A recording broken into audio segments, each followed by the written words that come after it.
જામનગર મહાનગરપાલિકાની મિલકત વેરા શાખા ફરી એકવાર સક્રિય બની છે. બાકી રહેલું મિલકત વેરો વસૂલવા તેમજ કાર્યવાહી તેજ કરાઈ છે. હાપા માર્કેટિંગ યાર્ડ વિસ્તારમાં બે પેઢીની દુકાનોને નોટિસ ચોંટાડવામાં આવી છે. વેરો ન ભરતા બંને દુકાનો સીલ કરવામાં આવી છે. માર્ચ પહેલા વધુમાં વધુ વસૂલાત કરવાનો નિર્ધાર લેવામાં આવ્યો છે.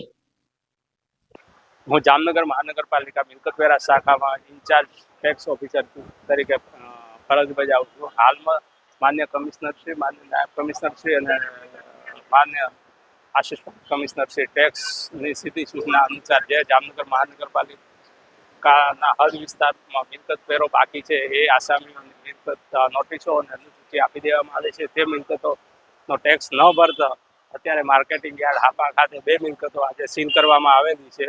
અને જામનગર હદ વિસ્તારમાં રહેતા નાગરિકોને અપીલ કરવામાં આવે છે કે વ્યાજ માફીની જે સ્કીમ છે 100% એનો લાભ લેવો અને બાકી રોકાતો ટેક્સ એ સત્વરે ચૂકવી આપવા વિનંતી, જેથી આ સીલિંગની કાર્યવાહીથી બચી શકાય.